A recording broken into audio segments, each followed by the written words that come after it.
नमस्कार दोस्तों, कैसे हैं आप सभी। आप सबका बहुत बहुत स्वागत है अनेजास एकेडमी के यूट्यूब चैनल तरुण अनेजा क्लासेस में। फ्रेंड्स, आज हम बात करेंगे हमारे ऑडिटिंग के लेक्चर नंबर 3 की। इससे पहले हमारे ऑडिटिंग के 2 लेक्चर्स आ चुके हैं। अगर आप नए हैं और अगर अभी तक आपने वो लेक्चर्स नहीं देखे तो आप इस आई बटन पे जाके फ्रेंड्स वो लेक्चर्स को देख सकते हैं। तो चलिए आइए स्टार्ट करते हैं। आपको दोस्तों मैं पढ़ाऊंगा आज अपनी वेबसाइट पे। मेरी वेबसाइट है tarunaneja.com। तो आप जब इस वेबसाइट पे आएंगे तो मेन्यू में आपको माफी चाहूंगा, लास्ट ऑप्शन दिखेगा ब्लॉग का। तो आप उसमें ब्लॉग पे जाएंगे तो वहां पे आपको ऑडिटिंग करके एक ब्लॉग दिखेगा, उसमें आपको लेक्चर नंबर 3 के नोट्स मिल जाएंगे। तो चलिए दोस्तों, आज हम अपना लेक्चर नंबर 3 स्टार्ट कर रहे हैं। That is planning of audit and control. दोस्तों, काफी ज्यादा इंपॉर्टेंट ये लेक्चर है और काफी सारी बातें आज हम इसमें डिस्कस करेंगे। मेनली हम डिस्कस करेंगे ऑडिटर को लेके। ऑडिटर के चारों तरफ हमारा ये लेक्चर घूमने वाला है। माफी चाहूंगा, थोड़ी तबीयत खराब है मेरी। तो ऑडिटर के चारों तरफ ये लेक्चर घूमने वाला है। आज हम ऑडिटर के बारे में ही बात करेंगे कि एक ऑडिटर कैसा होना चाहिए। जब आप ऑडिटिंग के लिए जाते हैं, बीइंग एन ऑडिटर, आप में क्या क्वालिटीज होनी चाहिए, हम उसके ऊपर बात करेंगे। तो आइए दोस्तों, करते हैं बात। देखिए, सबसे पहले बात करें अगर क्वालिटीज ऑफ एन ऑडिटर की, तो ऑडिटर के पास क्या क्वालिटीज, किस तरह की क्वालिटीज का पोजीशन होना चाहिए। नंबर 1, एक तो वो सीए होना चाहिए। He must be a CA, certified from of course ICAI. India के अंदर सीए कराने की जो रिस्पॉन्सिबिलिटी है वो है ICAI, institute of chartered accountants of India. तो यहां से आपने अपनी सीए की क्वालिफिकेशन करी हो। Only the qualified chartered accountant can be appointed as auditor of a limited company. किसी लिमिटेड कंपनी के अंदर कोई सीए जो होगा वही एक ऑडिटिंग की पोस्ट कर सकता है, एक ऑडिटर बन सकता है। Number 1। Number 2, auditor must have thorough knowledge of principles of all aspects. See, आप ऑडिटिंग करने किसकी जा रहे हैं, एक बात बताइए। आप ऑडिटिंग करने जा रहे हैं अकाउंटिंग की, and if you do not know about accounting principles and facts, तो फ्रेंड्स आप क्या ऑडिटिंग करेंगे, लोग आपको बेवकूफ बना जाएंगे। आई एम सॉरी बट ये सच है। So you should have very clear cut knowledge about accountancy principles. साथ ही साथ it is not about accountancy, उसके साथ साथ देखिए point number 3, you should have adequate knowledge of financial management, industrial administration and business organization। देखिए, हमने अपने previous lecture में बात करी है ऑडिटिंग कई तरह की होती है, तो उसमें आपको फाइनेंशियल मैनेजमेंट के एस्पेक्ट भी कवर होने चाहिए। आपको पता होना चाहिए कि पैसा कहां से मंगवाया जाता है, कहां इन्वेस्ट किया जाता है, क्योंकि आप डिफरेंट एरियाज में ऑडिटिंग कर रहे हैं। अगर आपको पैसे के बारे में ही नॉलेज नहीं होगी तो कोई फायदा नहीं होगा ऑडिटिंग में। आप प्रॉपरली फाइनेंस ऑडिट तो बिल्कुल नहीं कर पाएंगे। साथ ही आपको इंडस्ट्रियल एडमिनिस्ट्रेशन, इंडस्ट्रीज के सिस्टम्स के बारे में पता होना चाहिए, एंड बिजनेस ऑर्गेनाइजेशन के इंटरनल बिहेवियर के बारे में पता होना चाहिए। Next, he must have thorough knowledge of audit case laws. देखिए दोस्तों, आपको कई ऐसी केसेस मिलेंगे जिसमें कंपनी इन्वॉल्व है, तो आपको केस लॉस जो ऑडिटिंग से रिलेटेड है, आपकी फील्ड से रिलेटेड है, एटलीस्ट उसके बारे में नॉलेज होनी चाहिए, ताकि आप अपना काम ठीक तरीके से कर सकें। Next is he should be able to understand the technical details of business whose accounts he is going to audit. Of course, आप जिस रास्ते जा रहे हैं, अगर आपको उसका एड्रेस ही नहीं पता दोस्तों, तो कैसे चाहोगे। पहले तो ये बताइए, उस रास्ते आप जिसके पास जा रहे हो, अगर आपको उसके इंडस्ट्री के बारे में ही नॉलेज नहीं होगी फ्रेंड्स, तो आप किस तरह से उस इंडस्ट्री को अच्छे से एक्सप्लेन कर पाओगे। तो पहले आपको भी उस इंडस्ट्री की अच्छे से नॉलेज होनी जरूरी है। Now next is 6 point, an auditor must be honest. देखिए दोस्तों, कोई भी डिसऑनेस्ट पर्सन ऑडिटर नहीं बन सकता। बनने को बन जाएगा, लेकिन वो सही तरीके से अपनी ड्यूटी परफॉर्म नहीं करेगा। वो कुछ पैसों के लालच में आके गलत रिपोर्ट बना देगा। गलत ऑडिट रिपोर्ट पे कोई फायदा नहीं है ऑडिटिंग का।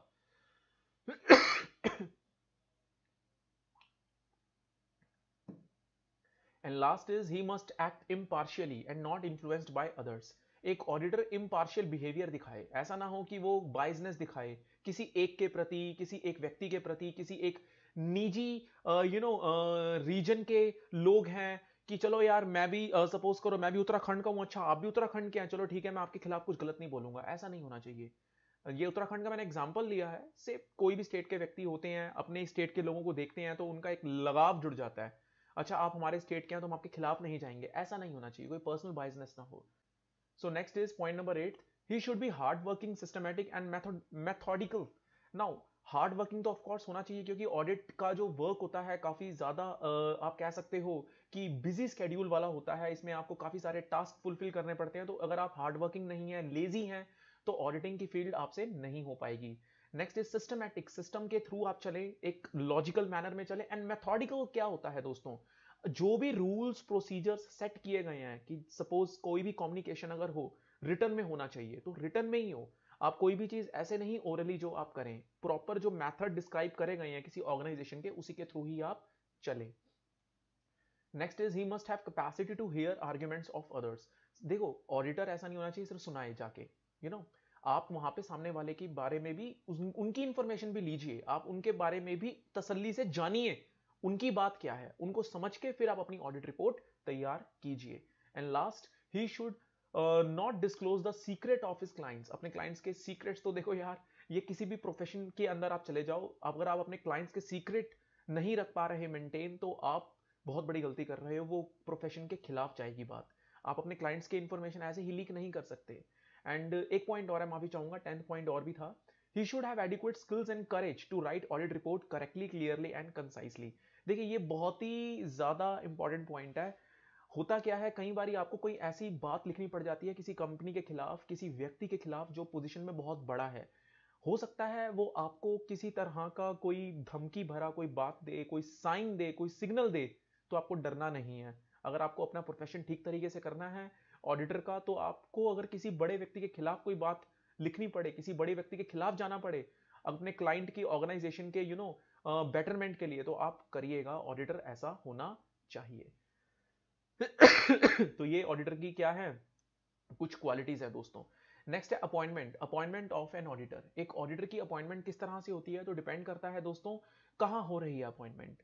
अगर वो एक प्रोप्राइटरशिप में हो रही है, प्रोप्राइटरशिप फर्म में हो रही है, तो ऑफकोर्स वो किसके अकॉर्डिंगली होगी, जो उस फर्म को चलाने वाला ऑनर है। ऑफ कोर्स भाई दुकानें होती है ना, ये तो प्रोप्राइटरशिप तो दुकानें हैं, सिंगल व्यक्ति जो फर्म को चलाने लग रहा है उसके अकॉर्डिंगली ही होगी। वो जिसको रखेगा, जिसको हायर करेगा बीइंग एन ऑडिटर, वो जाके वहां पे ऑडिटिंग का टास्क संभालेगा, simple. So the appointment of auditor in case of sole trader is done by the owner of the business. Owner जो होगा उसके अकॉर्डिंगली ही होगा। तो सोल ट्रेडर जो होगा, in case of sole trader, the auditor generally act as an accountant, accountant की तरह ही act करता है। वो सारा अकाउंटिंग का काम भी संभालता है, साथ साथ ऑडिटिंग भी करके अपने मालिक को सारी इंफॉर्मेशन चेकिंग करके देता है। सो इंडिविजुअल अपॉइंट करता है तो सारे इंस्ट्रक्शंस इंडिविजुअली बताएगा, कैसे काम करना है, किस तरह से करना है।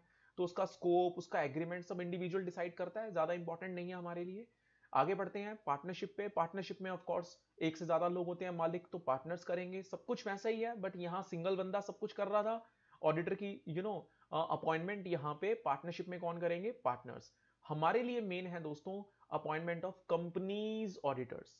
कंपनी की ऑडिटिंग, कंपनी के जो ऑडिटर्स होते हैं उनकी अपॉइंटमेंट किस तरह से होती है, तो उसमें कंपनीज एक्ट 2013 में सेक्शन 139 है दोस्तों।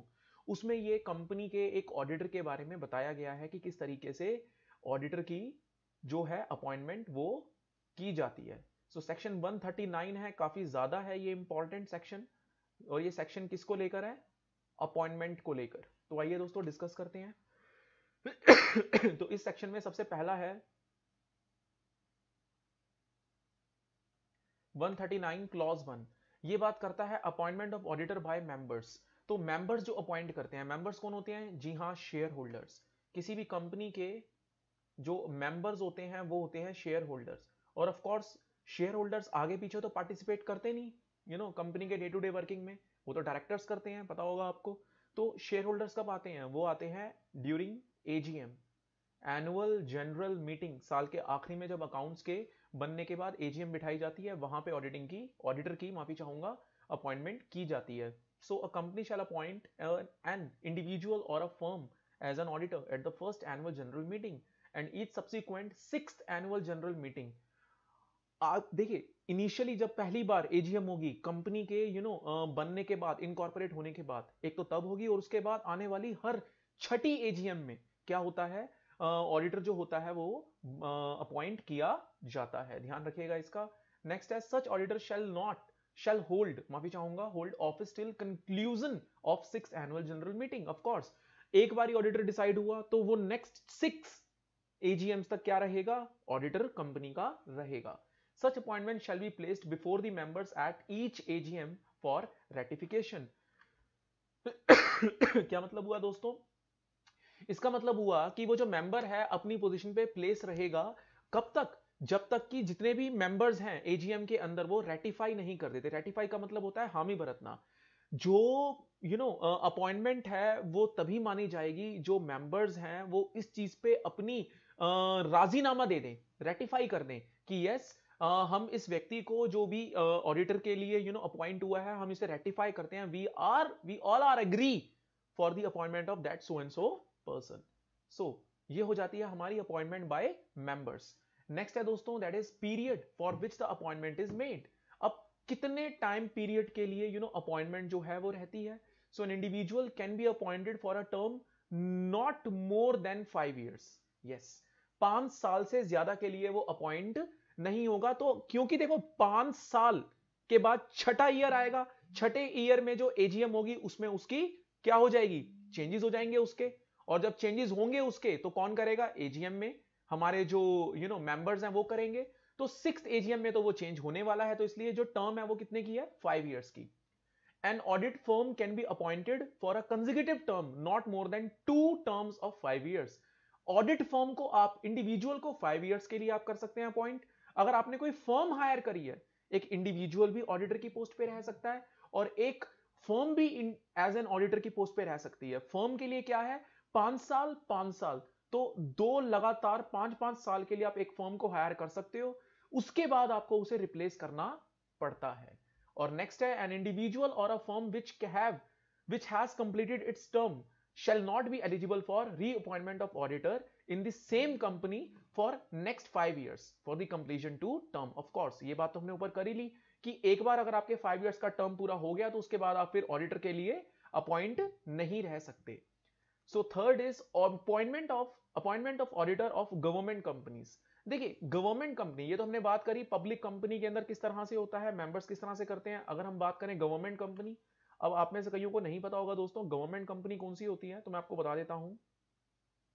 गवर्नमेंट कंपनी वो कंपनी होती है दोस्तों जिसके अंदर 51% या उससे ज्यादा के शेयर किन्होंने होल्ड कर रखे होते हैं, सेंट्रल गवर्नमेंट या फिर स्टेट गवर्नमेंट या फिर central government plus state government.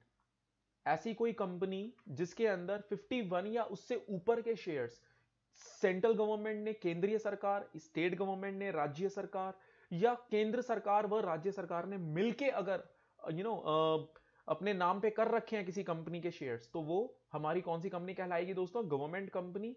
ये है सेक्शन 139 क्लॉज 5 सब सेक्शन 5। तो सेक्शन 139 सब सेक्शन 5 है ये। सो इसमें जो ऑडिटिंग होती है, ऑडिटर की पोस्ट जो होती है अपॉइंट, वो कौन करता है दोस्तों, ये बात हमने पहले भी करी है प्रीवियस लेक्चर्स में। ये रिस्पॉन्सिबिलिटी होती है दोस्तों सीएजी की, ये रिस्पॉन्सिबिलिटी होती है सीएजी की, controller and auditor general board of India.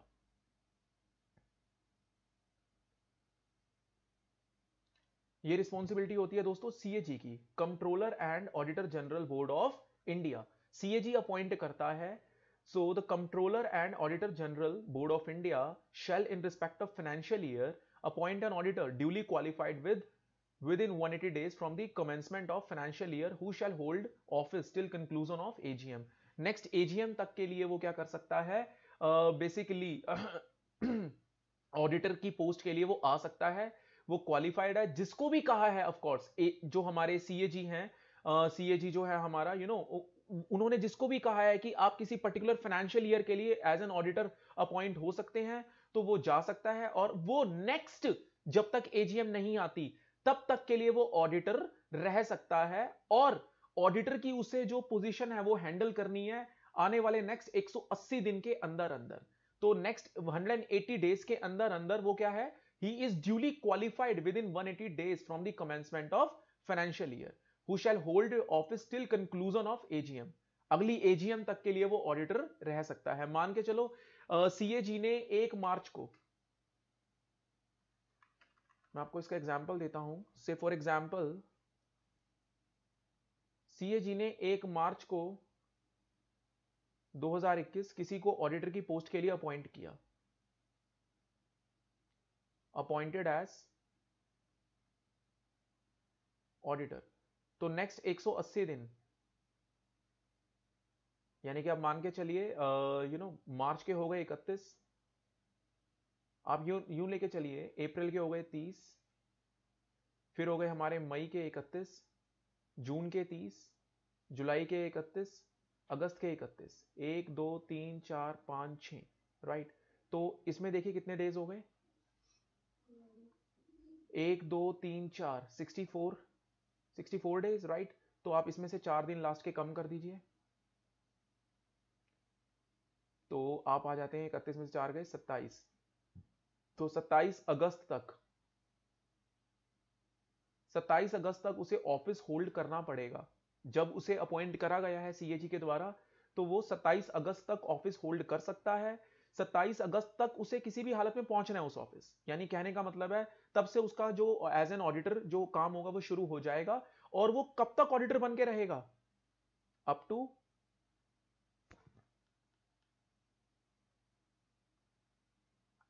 Next AGM. जब तक कि उस गवर्नमेंट कंपनी की अगली एजीएम नहीं हो जाती, तब तक के लिए वो ऑडिटर की पोस्ट पे रह सकता है। तो ये है दोस्तों। अगला है appointment of first auditor by board of directors, that is 139 subsection 6। देखिए ये फर्स्ट ऑडिटर कौन होता है, ऑफ कोर्स फर्स्ट ऑडिटर की जो बात कर रहे हैं हम यहाँ पे, वो कर रहे हैं किसी अदर देन गवर्नमेंट कंपनी की, क्योंकि गवर्नमेंट कंपनी में तो सारा काम रिस्पॉन्सिबल कौन लेके चलता है, रिस्पॉन्सिबिलिटी सारे काम की सीएजी। तो फर्स्ट ऑडिटर की जो अपॉइंटमेंट की बात हो रही है वो हो रही है अदर देन गवर्नमेंट कंपनी। और ये 30 दिन के अंदर अंदर, फर्स्ट ऑडिटर मतलब जो कंपनी पहले अभी जिसका निर्माण हुआ है for the very first time, जो ऑडिटर होगा कंपनी के रजिस्ट्रेशन के 30 दिन के अंदर अंदर आपको ऑडिटर जो है वो लेके चलना होता है। If the board fails to appoint first auditor, it shall inform the members of the company. फिर वो ऑडिटर अपॉइंट करते हैं within 90 days at an extraordinary general meeting, EGM में। अगर बोर्ड ऑफ डायरेक्टर्स ने कर लिया auditor, ठीक है जी, कंपनी के रजिस्ट्रेशन के बाद 30 दिन के अंदर अंदर, तो ठीक। अगर बोर्ड ऑफ डायरेक्टर्स ने नहीं किया तो फिर वो आगे क्या करेंगे, वो आगे इन्फॉर्म करेंगे मेंबर्स को, तो मेंबर्स ईजीएम बिठाएंगे, एक्स्ट्रा ऑर्डिनरी जनरल मीटिंग, और उसमें 90 दिन के अंदर अंदर उनको ऑडिटर अपॉइंट करके चलना पड़ेगा। This is 139 clause 139 subsection 6। First auditor. Next है section 139 subsection 7, that is first auditor of a government company. यहां पे 139 सबसेक्शन 6 में किसका था, नॉन गवर्नमेंट कंपनी, यहां पे किसका है, गवर्नमेंट कंपनी। तो first auditor of a government company is again appointed by whom, again CAG. ये देखो मैंने लास्ट क्लास में बताई है बात कि सीएजी की इंपॉर्टेंट रिस्पॉन्सिबिलिटी रहती है कभी भी गवर्नमेंट कंपनी की बात आए, तो वो 60 डेज के अंदर अंदर, कंपनी के रजिस्ट्रेशन के 60 डेज के अंदर अंदर जो फर्स्ट ऑडिटर है वो अपॉइंट कर सकता है। अगर ऐसा कुछ फेलियर होता है तो बोर्ड जो होगा वो नेक्स्ट 30 दिन के अंदर करेगा। ध्यान रखना है यहाँ पे, बोर्ड के लिए 30 दिन है, सीएजी के लिए 60 दिन है, right. Then the company shall inform the members if the board fails, अगर बोर्ड भी फेल हो जाएगा तो फर्स्ट ऑडिटर फिर मेंबर्स करेंगे अगले ईजीएम में, ईजीएम बिठाई जाएगी 60 दिन के अंदर अंदर, फिर मेंबर्स करेंगे। और वो अगली जो हमारी जनरल मीटिंग होगी, ठीक है जी, जो नेक्स्ट हमारी जनरल मीटिंग होगी एजीएम वाली, तब तक वो हमारा जो ऑडिटर रहेगा अपने टर्म पे रह सकता है। चलिए नेक्स्ट है हमारे पास casual vacancy of an auditor. Casual vacancy है सेक्शन 139 सब सेक्शन 8। दोस्तों ये जो 139 सब सेक्शन 8 है, यहां पे बात हो रही है कैजुअल वैकेंसी की। अब ये कैजुअल वैकेंसी किस वजह से, ये कैजुअल वैकेंसी होनी चाहिए ड्यू टू रेजिग्नेशन। मान लो किसी कारण से आपके ऑडिटर ने रिजाइन दे दिया, अब वहां पे वो पोस्ट तो खाली हो गई उसके रिजाइन देने के बाद। तो कोई भी नॉन गवर्नमेंट कंपनी में डायरेक्टर्स की रिस्पॉन्सिबिलिटी होती है कि वो 30 दिन के अंदर अंदर उस पोस्ट को भरें, और 30 दिन के अंदर अंदर उस पोस्ट को भरना बहुत जरूरी है। And it shall be approved by a company at general meeting. और जनरल मीटिंग में देखो, डायरेक्टर्स ने तो अपना बोर्ड मीटिंग बुलवा के अपॉइंट कर लिया, उसके बाद जनरल मीटिंग होगी, तो जनरल मीटिंग में कौन आएंगे, हमारे मेंबर्स लोग आएंगे, यानी कि शेयर होल्डर्स। वो उस चीज को रेटिफाई करें, अपनी हामी भरते कि हाँ we all are agree with that post, ठीक है जी, within 3 months. So recommendation of board, board की जो रिकमेंडेशन है, यानी कि वो जनरल मीटिंग में होना बहुत जरूरी है। और जनरल मीटिंग क्या होगी, वो होगी हमारी एक्स्ट्रा ऑर्डिनरी जनरल मीटिंग। और उसके बाद वो ऑडिटर कितनी टाइम के लिए रह सकता है एज एन ऑडिटर, वो रह सकता है till the next AGM. Next AGM तक वो ऑडिटर की पोस्ट संभाल सकता है। तो दोस्तों ये हो गया हमारा section 139 complete, that is all about appointment of companies auditors. Next है दोस्तों रीअपॉइंटमेंट ऑफ रिटायरिंग ऑडिटर। कई बार क्या होता है दोस्तों कि हमारा कोई ऑडिटर पास्ट में जो अपॉइंटेड था वो ड्यू टू रिटायरमेंट अपनी पोस्ट वैकेंट करके चला गया। क्या उसे हम दोबारा एज एन ऑडिटर रख सकते हैं? हमें लगता है कि यार ये तो काफी सही बंदा था, काफी सही पर्सन था, तो यस, आंसर इज यस, रख सकते हैं। Such an auditor can be reappointed at AGM and he is not disqualified for reappointment. Disqualified के अभी आगे चल के पढ़ाऊंगा मैं, क्वालिफिकेशन के बाद डिस्क्वालिफिकेशन की किस रीजन से एक ऑडिटर डिस्क्वालीफाई हो जाता है। वो डिस्क्वालीफाई के रीजन में नहीं आए तो आप उसे रख सकते हैं। And he has not given notice to the company of his unwillingness. Of course उसकी राजीनामा होनी चाहिए, यानी कि वो ये खुद ऐसा नोटिस ना दिया उसने कि भैया मैं ऑडिटर रहना नहीं चाहता, उसका राजीनामा होना चाहिए। एंड एक स्पेशल रेजोल्यूशन पास होगा। स्पेशल रेजोल्यूशन के अंदर दोस्तों दो तरह के रेजोल्यूशन होते हैं। एक होता है रेजोल्यूशन ऑर्डिनरी रेजोल्यूशन, जिसमें 51% रेजोल्यूशन तो पता है ना दोस्तों, कंपनीज एक्ट सभी पढ़कर आए हैं। रेजोल्यूशन होता है डिसीजन जो कि जिसमें अप्रूवल लिया जाता है शेयर होल्डर से, जितनी कोरम होती है। कोरम मींस जितने लोग आए होते हैं मीटिंग में प्रेजेंट होते हैं। ऑर्डिनरी रेजोल्यूशन के अंदर 51% या उससे ज्यादा लोग अपनी बात पे अग्री करें, जबकि स्पेशल रेजोल्यूशन में दोस्तों होता है हमारा 75% या उससे ज्यादा। 75% या उससे ज्यादा के जो प्रेजेंट हमारे मेंबर्स हैं वो अपनी बात पे अग्री करें किसी पर्टिकुलर ऑडिटर की अपॉइंटमेंट को लेकर, जो हमारा रीअपॉइंटमेंट को लेकर, माफी चाहूंगा। अगर 75% या उससे ज्यादा लोग अपनी बात इस बात पे अग्री करते हैं कि यस जो हमारे रिटायरिंग पर्सन है वो दोबारा एज एन ऑडिटर अपॉइंट हो सकते हैं, तभी होना चाहिए ऑडिटर का अपॉइंटमेंट, सही माना जाएगा, अदरवाइज नहीं। प्लस इसमें एक बात और आती है, a special resolution has not been passed at annual general meeting appointing some other person.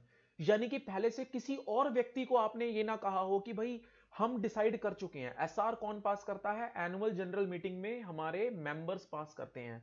Special resolution में 75% या उससे ज्यादा अगर मेंबर्स ने ये डिसाइड कर रखा है पास्ट में पहले ही कि हम किसी एक सो एंड सो पर्सन को क्या करेंगे, एज एन ऑडिटर रखेंगे, तब इन व्यक्ति की आप रीअपॉइंटमेंट नहीं कर सकते। यानी पहले से कोई डिसाइड ना हुआ हो, अगर सारी बातें हो रखी हैं तो फिर जो 139 सब सेक्शन 1 जो था उसके अकॉर्डिंगली आप उसकी दोबारा से जो रीअपॉइंटमेंट है वो कर सकते हैं दोस्तों। तो व्हाई नॉट, हो सकती है रीअपॉइंटमेंट। अब एक ऑडिटर की क्या क्वालिफिकेशन होनी चाहिए? तो a person shall be eligible for the appointment of an auditor by a company only if he is an chartered accountant, ये बात हमने ऊपर कर ली है। And where a firm including a LLP limited liability partnership firm, जो कि company और पार्टनरशिप का मिक्सचर होता है, इज अपॉइंटेड, अगर वो अपॉइंट कर रही auditor of a company, only the partners who are chartered accountant shall be authorized to act and sign on behalf of firm। अब उसमें कौन से पार्टनर, देखो उसमें ना कुछ डेजिग्नेटेड पार्टनर्स होते हैं, डीपी, जिन्होंने एलएलपी एक्ट पढ़ा हुआ उनको पता होगा, उनमें जो भी चार्टर्ड अकाउंटेंट होगा उनके अप्रूवल के हिसाब से ही डिसाइडेड होगा कि किस व्यक्ति को आपने अपने ऑर्गेनाइजेशन में, अपनी एलएलपी में एक ऑडिटर की पोस्ट के हिसाब से कंसिडर करके चलना है। तो ऑफ कोर्स वहां पे भी क्वालिफिकेशन सीए की ही रखी जाती है।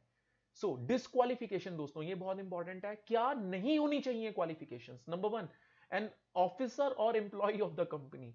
आप किसी को किसी ऐसे व्यक्ति को ऑडिटर नहीं रख सकते, देखो the following person shall not be eligible, तो नॉट वाली बात है, ऐसे को नहीं रख सकते आप ऑडिटर जिसमें ये सारी बातें आ रही हैं। क्या? पहला, वो किसी कंपनी का इंटरनल पर्सन नहीं होना चाहिए। सोच के देखिए, अगर वो पहले से ही ऑलरेडी कोई इंटरनल पर्सन है, उसको तो ऑलरेडी सारी कंपनी के इंटरनल बातों के बारे में पता है, वो हो सकता है ऑलरेडी उसकी इंटेंशन मैलाफाइड हो पहले से ही, और आप उसे ऑडिटर की पोस्ट पे लेकर आ रहे हैं और आप सपोजिशन लेके चल रहे हैं कि वो कंपनी में गलत कामों को रोकेगा, हो सकता है वो उसमें पहले से इन्वॉल्व हो। बात समझ रहे हो आप? कितनी बड़ी गड़बड़ हो जाएगी। तो ये चीज नहीं होनी चाहिए, number 1। Number 2, a person who is a partner और हु इज एन एम्प्लॉयमेंट और एन ऑफिसर और एम्प्लॉय, वही बात आ गई यार कि वो पार्टनरशिप फॉर्म में पार्टनर है, किसी कंपनी के अंदर ऑलरेडी इंप्लॉय है, तो यार नहीं चलेगा। वो एक आउटसाइडर होना चाहिए जिसका कहीं से कोई लिंक ना हो। नंबर 3, अ पर्सन और a firm who whether directly or indirectly has business relationship with the company or subsidiary of such holding company or associate company। कहीं ना कहीं डायरेक्टली और इनडायरेक्टली आप उस कंपनी से लिंक ना हो जहां पे आप ऑडिटर एज एन ऑडिटर जा रहे हैं, क्योंकि आप अगर उससे लिंक हैं, अगर कल को एज एन ऑडिटर आपने उसके खिलाफ कोई बात करी, कंपनी के खिलाफ कोई बात लिखी, जो कि आपकी रिस्पॉन्सिबिलिटी है कि अगर उसमें कुछ गलत होगा तो आपको बताना पड़ेगा भाई। अगर ऐसी बात से आपके बिजनेस पे नुकसान आएगा तो आप ऐसा कभी नहीं करोगे, क्योंकि इसमें आपका भी मतलब जुड़ा हुआ है। तो आपका कोई इसमें कोई डायरेक्टली इंसेंटिव ना जुड़ा हो, you know. Fourth is a person whose relative is a director or is in the employment of the company as a director of a KMP, key managerial person. देखिए, आप कहीं पे अपॉइंट हो रहे हो एज एन ऑडिटर, आपके parents में मान लो आपके फादर या आपकी मदर वहां पे एज अ डायरेक्टर हैं या किसी important person as an important post पर हैं, जिसे कहा जाता है KMP, की मैनेजरियल पर्सन है आप। सीए हो सकते हैं आपके फादर, मदर आपकी सीए हो सकती हैं वहां पे, या किसी बड़ी पोस्ट पे हैं, CFO हो सकती हैं, चीफ फाइनेंस ऑफिसर, और आप वहां पे एज एन ऑडिटर लग रहे हैं। एक तरह से आपको अपने पेरेंट्स के खिलाफ जाना पड़ेगा, और आप ऑफ कोर्स वहां पे खून का रिश्ता आ जाएगा, आप नहीं जाओगे। और जब नहीं जाओगे तो आप अपनी ऑडिटिंग की पोस्ट अच्छे से नहीं संभाल पाओगे। सो इस बात को देखा जाता है। A person who is in full-time employment elsewhere, or a person or a partner of firm holding appointment as its auditor, if such person or a partner is at the date of such appointment। देखो जी, यहाँ पे ये कह रहा है कि एक व्यक्ति ऑलरेडी एक तो कहीं पे फुल टाइम जॉब ना कर रहा हो, चाहे वो कोई फर्म हो, चाहे वो कोई कंपनी हो, प्लस आप एक साथ 20 से ज्यादा कंपनीज में ऑडिटर की appointment as an auditor appoint नहीं हो सकते। यानी कि आप ऑलरेडी यू नो 19 कंपनियों में हो ऑडिटर, तो नॉट मोर देन 20। 20 में भी जा सकते हो, 20 से ऊपर नहीं जा सकते। This is not more then 20। 20 companies में आप ऑलरेडी ऑडिटर हो, लेकिन आप 21वीं कंपनी में ऑडिटर की पोस्ट के लिए जा रहे हो, तो आप नहीं जा सकते। I am sorry, this is not allowed. Or a person who has been convicted by a court of an offense involving fraud and a period of 10 years has not elapsed from the date of such conviction। वही सही बात है। कोई criminal offence किया आपने जिसमें आपको अभी कोई सजा सुनाई गई है, और उस ऑफेंस को करने के बाद अभी तक वो 10 साल का जो टाइम पीरियड है, ऑफेंस करने के बाद, सजा सुनाने के बाद आपको अभी 10 साल तक के लिए वेट करना पड़ेगा कहीं पे भी, अगर आपको अब ऑडिटर की पोस्ट के लिए लगना है। ये कुछ हो गए डिस्क्वालिफिकेशंस, तो ये तो बिल्कुल नहीं होने चाहिए। नेक्स्ट इज रेम्यूनरेशन, आपका सैलरी क्या होगा। तो रेम्यूनरेशन जो होता है वो जनरल मीटिंग में ही डिसाइड होता है, और मेंबर्स डिसाइड करते हैं क्या सैलरी रहेगी। So next is the remuneration under subsection 1। ये जो ऊपर बताया गया है सबसेक्शन 1, वो किससे रिलेटेड होना चाहिए? वो होना चाहिए एक तो ऑडिटिंग से रिलेटेड, प्लस ऑडिटिंग में अगर इसके अलावा कोई ऐसी फीस, कोई ऐसा एक्सपेंस, जहां मान लो उसे कोई ट्रिप के लिए भेजा गया, वहां उसके कोई खर्चे लगे, ऑडिटिंग से रिलेटेड है, ऑडिटिंग टास्क से रिलेटेड है, तो वो उसके खर्चे सारे के सारे उसके रीइंबर्स होंगे। रीइंबर्स मतलब उसको एज अ रेम्यूनरेशन सैलरी में दिए जाएंगे। But it does not include any remuneration paid to him by any other service rendered by him at the request of the company. अगर वो ऑडिटिंग से रिलेटेड नहीं है सर्विस, तो उसके लिए उसे पैसा नहीं मिलेगा। ये तो हुई बात उसके रेम्यूनरेशन की, इजी है अभी तक तो फिलहाल। अगला है removal resignation of an auditor. कैसे एक ऑडिटर को हटाया जा सकता है? तो ऑडिटर जो अपॉइंट किया गया है सेक्शन 139 में, उसे हटा सकते हैं उसकी एक्सपायरी से पहले भी। एक्सपायरी बताई ना जनरल मीटिंग में होती है, ठीक है। कैसे? अगर एसआर पास करा जाए। एसआर क्या है? एसआर होता है जहां पे 75% या उससे ज्यादा के लोग इस बात पे अग्री करें, मेंबर्स, कि भाई हमें इस व्यक्ति को हटाना है इसकी पोस्ट से, ठीक है जी। और उसके लिए आपको अप्रूवल लेना पड़ता है पहले सेंट्रल गवर्नमेंट का। अगर केंद्रीय सरकार इस बात पे राजी होती है, प्लस मेंबर्स 75% या उससे ज्यादा के इस बात पे अग्री करते हैं, तब आप हटा सकते हैं, अदरवाइज नहीं हटा सकते। देखिए, ऑडिटर को हटाना है काफी बड़ा सीरियस इशू हो जाता है, इसलिए इसमें गवर्नमेंट का इन्वॉल्वमेंट रखा गया है। हो सकता है ये 75% लोगों ने एका करा हो, मिली भगत हो आपस में, 25% जो माइनॉरिटीज हैं वो सही हो। क्या लगता है दोस्तों? कलयुग है ये। आज की डेट में पता है आपको, सही का साथ देने वाले लोग कम हैं, गलत का साथ देने वाले लोग ज्यादा हैं। I am so sorry, but ये सच है। तो इसलिए गवर्नमेंट यहाँ पे इन्वॉल्वमेंट लेती है अपनी। क्या पता जो व्यक्ति है जिसको हटाया जा रहा है उसमें उसके तरफ से जो उसकी इंटेंशन है वो ठीक हो, लेकिन ये 75% लोग गलत हो, तो इसलिए गवर्नमेंट देखती है। अगर गवर्नमेंट ने मना कर दिया तो एसआर से भी कुछ नहीं होगा।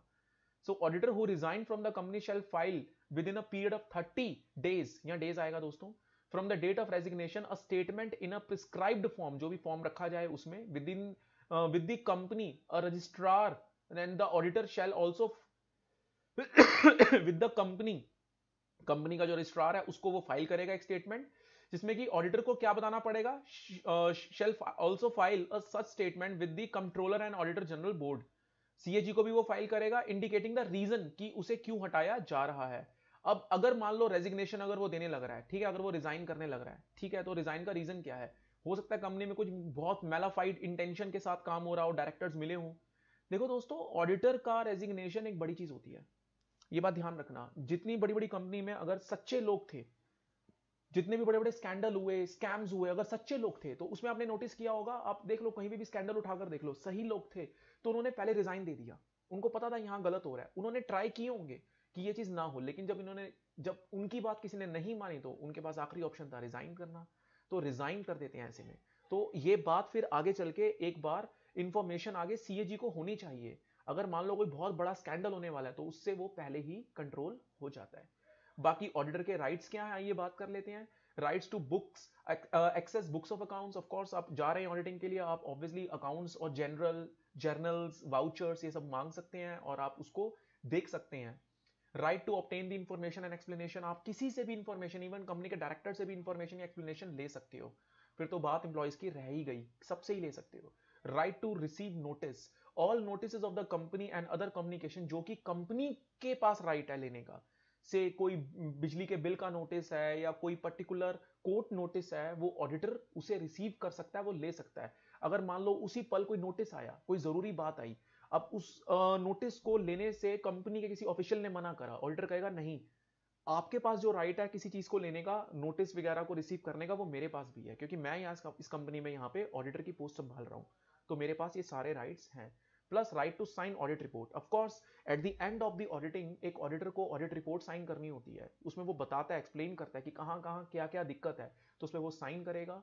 And right to seek legal and technical advice. Of course वो अगर उसे लगता है किसी से कोई इंफॉर्मेशन की उसे जरूरत है, तो वो इंफॉर्मेशन किसी भी कंपनी के एम्प्लॉय को बिठा के अपने सामने ले सकता है और सामने वाले को वो उसे टेक्निकल एडवाइस जहां पे भी जिस एरिया में ऑडिटर को रिक्वायरमेंट होगी देनी पड़ेगी, मना नहीं कर सकते आप। आई एम सॉरी, ये सच है। The auditor of a company is entitled to seek the legal and technical advice, किसी से भी ले सकता है। Right to remuneration, of course अपने काम होने के बाद सैलरी तो यार बनती है। देखिए अगला है right to be indemnified, last जो हमारा राइट है ऑडिटर का। देखिए ऑडिटर कई जगहों पे कंपनी के बिहाफ पे कई तरह के रिस्पॉन्सिबिलिटीज निभाता है, जिसमें हो सकता है ऑडिटर ने अपनी पर्सनली अपनी जेब से कुछ पैसा खर्च किया हो, तो उसे इंडेमनीफाई किया जाए, उसकी भरपाई की जाए जो ऑडिटर ने अपनी कॉस्ट अपनी जेब से दी। यार उसका थोड़ी बनता है कंपनी के बिहाफ पे सब करना, मगर इंफॉर्मेशन निकालने के लिए, कंपनी के बेटरमेंट के लिए अगर वो ये सब कर रहा है तो उसे उस चीज के लिए इंडेमनीफाई किया जाए। तो these are the rights of an auditor. Next is duties of an auditor. ये ड्यूटीज दे रखी हैं दोस्तों सेक्शन 143 सब सेक्शन 1 में। Auditor has a duty to inquire whether loans and advances made by the company have been properly secured or whether the term and the conditions there of are prejudicial to the interest of the company or its members। क्या मतलब कि company ने जो भी loans and advances कर रखे हैं, आगे लोगों को पैसा दिया हुआ है, वो प्रॉपरली सिक्योर्ड है या नहीं है। देखिए आप किसी को भी ऐसे ही पैसा नहीं दे सकते, कंपनी के लालच में आके कई बार डायरेक्टर्स बिना सिक्योरिटी के पैसा आगे बलि का बकरा होता है ना, ऐसे चढ़ा देते हैं, लोगों को दे देते हैं। और ध्यान रखिए पब्लिक कंपनी में पैसा पब्लिक का लगा होता है, तो ऑडिटर इस चीज को संतुष्टि लेके चलेगा कि पब्लिक के पैसे का कोई मिसयूज तो नहीं हो रहा। Plus duty to inquire whether assets of the company being shares हो या डिवेंचर्स हो या कोई अदर सिक्योरिटी हो, कहीं वो अंडर प्राइसिंग करके तो नहीं सोल्ड कर रखी। हो सकता है कि डायरेक्टर्स की कोई मिली भगत हो किसी के साथ, तो कम प्राइस में उन्होंने क्या कर रखा है, आगे सिक्योरिटी सेल कर रखी है, नुकसान किसका होगा, कंपनी का। तो ये नहीं होना चाहिए। या कोई ऐसा शेयर है जो अलॉट करा है कैश में, वेदर कैश एक्चुअली रिसीव्ड या मिला भी या नहीं मिला, और बैलेंस शीट में वो पोजीशन सही तरीके से दिखाई है या नहीं दिखाई, कुछ मिसलीडिंग तो नहीं कर रखा भाई। तो ये सब देखना पड़ता है ऑडिटर को, ये ऑडिटर की रिस्पॉन्सिबिलिटी है। ड्यूटीज अंडर सेक्शन 143 सबसेक्शन 2, ये तो हुई ड्यूटीज अंडर 143 सबसेक्शन 1। अब है 143 सबसेक्शन 2। इसमें है ड्यूटी कि auditor has the duty to report the members of the company. देखिए असलियत में मालिक तो डायरेक्टर्स नहीं है, डायरेक्टर्स तो एम्प्लॉय होते हैं, मैंने बता रखा है आपको, मेंबर्स होते हैं मालिक। तो मेंबर्स को बताना बहुत रिस्पॉन्सिबल टास्क रहता है एक ऑडिटर का। So the accounts examine by him and every financial statement to be laid before the company in general meeting. वो general meeting it could be EGM, it could be AGM. EGM हो सकती है extraordinary general meeting, बीच में कोई important बात हो गई जो बतानी पड़ रही है तो ईजीएम बुलवा के आप बताएंगे, या एजीएम बुलवाकर। एजीएम तो होनी ही है साल के आखिरी में। So the auditor shell state in his report, वो अपनी रिपोर्ट में बताए टू द बेस्ट जो उसकी नॉलेज में था सही बात की ऑडिटिंग में कहां कहां उसे प्रॉब्लम आई, और ट्रू एंड फेयर व्यू होके बताए। 143 सबसेक्शन 3 में उसकी रिस्पॉन्सिबिलिटी है, he has the duty to sought and obtain all information, वो सारी इंफॉर्मेशन प्रॉपरली ले, कोई चालू काम ना करे, कोई गलत काम ना करे, प्रॉपर सारी इंफॉर्मेशन लेकर अपने टास्क को पूरा करे. He has a duty to ensure that the books of accounts as required by law have been kept by the company. जितने भी अकाउंट्स हैं उसे इंश्योर करके ही वो अपनी रिपोर्ट तैयार करे. And he has a duty to see whether the company has adequate internal financial control. देखो कई बार क्या होता है, ऑडिटिंग की रिपोर्ट में ये भी बताना पड़ता है कि कंपनी ने ठीक तरीके से इंटरनली सब चीजें मैनेज कर रखी हैं या नहीं. अगर इंटरनल सिस्टम में कोई कमी है फाइनेंशियल सिस्टम में, तो उसको भी रिपोर्ट में मेंशन करे. And he has a duty to ensure whether the company's balance sheet and profit and loss dealt within the report or in agreement with the books of accounts. जो P&L है, balance sheets है, उसमें कोई कमी तो नहीं है और उसको प्रॉपरली असेस किया गया है नहीं किया गया, इस सब के बारे में वो बताए. Next is liabilities of an auditor. Auditor की देखिए दो लायबिलिटीज होती हैं, उत्तरदायित्व आप कह सकते हो, बर्डन कह सकते हो. पहला है सिविल लायबिलिटी, दूसरा है क्रिमिनल लायबिलिटी. अगर सिविल लायबिलिटी यानी कि किस कारणों से हम ऑडिटर को लायबल कर सकते हैं उसके एक्शंस के लिए. कोई गलत एक्शन उठाया ऑडिटर ने और उसके लिए अब वो रिस्पॉन्सिबल है. तो सिविल में क्या होता है, सिंपली फाइन देके वो बंदा छूट जाता है. लेकिन क्रिमिनल में उसके ऊपर आगे चल के जेल भी हो सकती है. एक क्रिमिनल जो ऑफेंस होता है वो आपका जो हमारे आईपीसी होता है, इंडियन पीनल कोड, ठीक है जी, जिसे हम कहते हैं ताजे रहता हिंद के तहत, है ना. तो वो आईपीसी के अकॉर्डिंगली उसमें उसको सजा मिलती है. और सिविल लायबिलिटीज के अंदर उसे सीपीसी, सिविल प्रोसिक्यूशन कोड के तहत उसे सजा मिलती है, जिसे आप दीवानी मामले कहते हो. और आगे आइए देखते हैं सिविल लायबिलिटीज में क्या है. उसकी दो लायबिलिटीज. पहला है लायबिलिटीज फॉर नेग्लिजेंस. अगर मान लो ऑडिटर से कोई नेग्लिजेंस हुई है. अब नेग्लिजेंस तो हो सकती है अनइंटेंशनली भी हुई हो. So the liability of an auditor arise when it is proved that his client has suffered a loss. अब ऑडिटर की नेग्लिजेंस की वजह से क्लाइंट ने लॉस सफर किया हो due to his professional negligence, and the auditor may be held personally liable if it is proved. अगर ऐसा प्रूव होता है क्लाइंट ने सफर किया है लॉस, तो ऑडिटर को पर्सनली लायबल होना पड़ेगा उस काम को लेकर. That had he exercise reasonable care and skill, he must have discovered the discrepancy. वही जो कमी हुई उसके लिए वो प्रॉपरली पर्सनली लायबल है.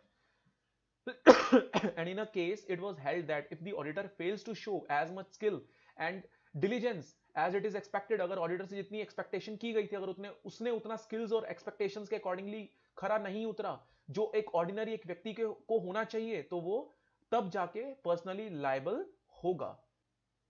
नेक्स्ट है लायबिलिटी फॉर मिसफीजेंस. अब ये मिसफीजेंस क्या होता है? मिसफीजेंस होता है उसने जानबूझ के कोई गलती करी, रॉन्गफुल टैक्ट किया, इसकी वजह से अब उसके ऊपर लायबिलिटी आएगी. ये है सेक्शन 340 में कवरेज आती है इसकी. So the court may assess damages against delinquent director and other officers of the company. जो भी मैलाफाइड इंटेंशन थी जिनकी, उनके खिलाफ, including the auditor as well. अगर ऑडिटर ने भी कोई ब्रीच करी तो उसके ऊपर भी क्या नाम है, सजा सुनाई जाती है. And in case an auditor who also comes with in the definition of officers, जो कि सेक्शन 2 क्लॉज 59 में बताया गया है. इस सेक्शन के लिए सेक्शन 2 क्लॉज 59 में ऑफिसर्स के बारे में बताया गया कि जो ऑफिसर्स नेग्लेक्ट करते हैं, नेग्लेक्शन दिखाते हैं, गिल्टी साबित होते हैं, अगर उसमें ऑडिटर भी आ गया, मिसफीजेंस की है उसने जानबूझ के, so as to cause loss, और उसमें कंपनी को लॉस हुआ है इन किसी भी तरह का, सो प्रोसीडिंग्स उसके खिलाफ ली जाएंगी, उसके खिलाफ एक्शन होगा, और independently against him, either independently और अदर ऑफिसर्स और ज्वाइंटली विद देम. चाहे उसको इंडिपेंडेंट सजा हो, चाहे किसी और ऑफिसर्स के साथ मिलकर हो, वो चीज होगी. This section provides a simple way to the company to recover damages where an auditor or any other officer of the company is guilty or misfeasance. यानी कि एक तरह से यहाँ पे कंपनी को एक काइंड ऑफ प्रोटेक्शन दी जाने की बात की गई है. और इसमें the time limit of bringing an action is 5 years. तो जिसमें जो एक्शन है वो 5 साल के अंदर अंदर आप ऑडिटर के खिलाफ ले सकते हैं. सो नेक्स्ट है दोस्तों क्रिमिनल लायबिलिटी. अब क्रिमिनल लायबिलिटी थोड़ी ज्यादा इंपॉर्टेंट है. क्रिमिनल लायबिलिटी में क्या होता है? क्रिमिनल लायबिलिटी में यहां पे बात आती है दोस्तों हमारी कि जिसमें उसे सजा होती है, और वो सजा उसे हो सकती है इम्प्रिजनमेंट की, जेल की. जी हाँ. तो ये देखते हैं सबसे पहले मिस स्टेटमेंट इन प्रोस्पेक्टस. अगर ऑडिटर ने जानबूझ के ये पाया गया कि प्रोस्पेक्टस में कोई मिस स्टेटमेंट जाहिर करी है. अब प्रोस्पेक्टस में गलती दिखाना जानबूझ के एक तरह से लोगों को, पब्लिक के साथ धोखा करने वाली बात है. तो अगर ये बात सामने आएगी तो उससे 6 महीने से लेके 10 साल तक की पनिशमेंट हो सकती है, जेल की, राइट. अब वो प्रोस्पेक्टस में चाहे रिटर्न्स को लेके, किसी भी तरह की रिपोर्ट को लेके उसने कोई नोइंगली, जानबूझ के कोई फॉल्स क्लेम दिखाया है। तो अगला है non compliance bye auditor with section 143 and 145। देखिए ये 143 से 145 की कहानी हम आगे चल के पढ़ेंगे। इसमें क्या होता है, इसके अंदर ऑडिटर को कुछ रिपोर्ट्स साइन करने होते हैं, कुछ डॉक्यूमेंट्स के ऊपर अपनी रेटिफिकेशन और अपने बारे में अपने व्यूज बताने होते हैं with a true and fair intention. अगर उसने ऐसा नहीं किया, अगर उसने ये चीज नहीं करी, तो उसके ऊपर तब भी क्या आ जाती है, क्रिमिनल लायबिलिटी आ जाती है, राइट जी। So, if the auditor does not comply with section 143 and 145 regarding making his report or signing or authentication of any document and makes willful, जानबूझ के उसने कोई neglection किया on his part, he shall be punishable with imprisonment up to 1 year. And इस पे fine लगेगा जो कि 20,000 से कम का नहीं होगा, जो कि 5 लाख तक एक्सटेंड हो सकता है, प्लस 1 साल तक की जेल भी इसमें मिलेगी। In case of an auditor knowingly or wilfully with the intention to deceive the company, अब यहां पे कंपनी को भी धोखा अगर दिया जा रहा है, शेयर होल्डर या क्रेडिटर को या टैक्स अथॉरिटी गवर्नमेंट को, he shall be punishable with imprisonment up to 1 year. And fine यहां पे बढ़ा दिया गया है, मिनिमम कितना है दोस्तों, ये बढ़ा दिया गया है हमारा 1 लाख तक, और 1 लाख रुपीज मिनिमम होगा और मैक्सिमम ये 25 लाख तक जा सकता है, वहां था 20,000 से 5 लाख तक का। सो नेक्स्ट है failure to assist in the investigation. देखिए इन्वेस्टिगेशन में, इन्वेस्टिगेशन का मतलब है कि जहां पे सेंट्रल गवर्नमेंट ने अपनी तरफ से कोई बंदा भेजा, कोई व्यक्ति भेजा, कोई व्यक्ति विशेष भेजा कि आप जाइए इस कंपनी में जाके इन्वेस्टिगेट कीजिए, अगर ऑडिटर ने उसके साथ प्रॉपरली उसको डॉक्यूमेंट्स नहीं दिखाए या उसके साथ प्रॉपर कॉर्डियल होकर कोऑर्डिनेट नहीं किया, तो भी उसके खिलाफ सजा होती है, अगर उसने कोई डॉक्यूमेंट्स, पेपर्स या कोई ऐसी रिलेटेड इंफॉर्मेशन कंपनी की छुपाई है। तो ऐसे में क्या होगा, अगर ऑडिटर ने अगर प्रॉपरली असिस्ट नहीं किया इन्वेस्टिगेटर को, तो उसे पनिशमेंट होगी जेल की 1 साल तक की, एंड फाइन होगा जो कि 25,000 से लेके 1 लाख तक का हो सकता है।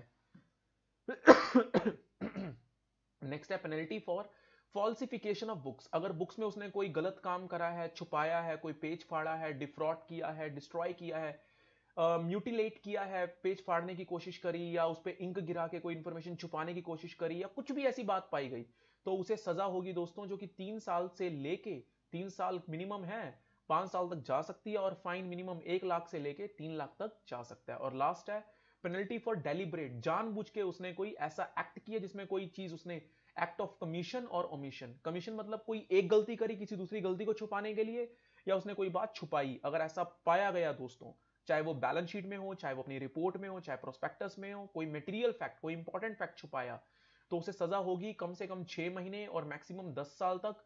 और जो इसमें फ्रॉड के केस में अगर वो आता है, तो जितने का उसने फ्रॉड किया उसके 3 गुना तक की उसकी पेनल्टी उस पर लगाई जाती है। तो दोस्तों ये था हमारा लेक्चर नंबर 3 ऑडिटिंग का। उम्मीद करूंगा आपको ये लेक्चर दोस्तों पसंद आया होगा, जैसे बाकी 2 लेक्चर्स आए हैं। थोड़ी मेरी तबीयत दोस्तों खराब है आज, आप देख ही सकते हैं।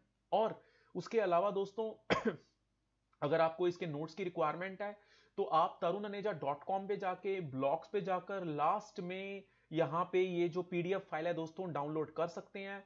और जाने से पहले दोस्तों यहाँ पे अपनी कमेंट जरूर करके जाइएगा, आपको मेरा ये लेक्चर कैसा पसंद आया। मेरी वेबसाइट पे भी कमेंट कीजिएगा दोस्तों, मैं आप लोगों के कमेंट का इंतजार करूंगा। और मेरे यूट्यूब चैनल पे भी कमेंट जरूर कीजिएगा दोस्तों, बहुत मेहनत लगती है, ये एक एक वर्ड मैंने खुद टाइप किया है, एक एक चीज मैं खुद करता हूं, वेबसाइट पे अपलोडिंग से लेके डाउनलोडिंग एवरीथिंग।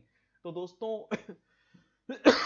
काफी मेहनत से लेक्चर्स बनते हैं, तो प्लीज अपना लाइक देकर मेरे इस उत्साह को बढ़ाइए। आपसे कोई पैसा नहीं मैं चार्ज करता, आपसे सिर्फ आपके लाइक का, आपके प्यार का मैं भूखा हूं। 2 अच्छे कमेंट कीजिए अगर आपको मेरा लेक्चर पसंद आता है, और प्लीज सब्सक्राइब तो दोस्तों जरूर कीजिए, और अपने सभी फ्रेंड्स में दोस्तों मेरे इस चैनल को प्लीज दोस्तों शेयर कीजिए। आपके शेयर, एक व्यक्ति के शेयर करने से आपको लगता है कि क्या होगा दोस्तों, क्या ही होगा, ऐसा नहीं होता दोस्तों। आपके हर एक व्यक्ति से अगर आप शेयर करोगे, तो दोस्तों मुझे जो उत्साह मिलेगा, उससे मुझे और ज्यादा अच्छे अच्छे लेक्चर्स ऑडिटिंग को लेकर, आपके बीकॉम बीबीए को लेकर बनाने का उत्साह आएगा। तो दोस्तों मिलते हैं फिर अगली वीडियो में ऑडिटिंग के लेक्चर 4 के साथ। तो मैं उम्मीद करूंगा आप सब तंदुरुस्त रहेंगे, स्वस्थ रहेंगे, मैं भी अपना ध्यान रखता हूं, आप भी ध्यान रखिए। तो मिलते हैं दोस्तों, थैंक यू सो मच।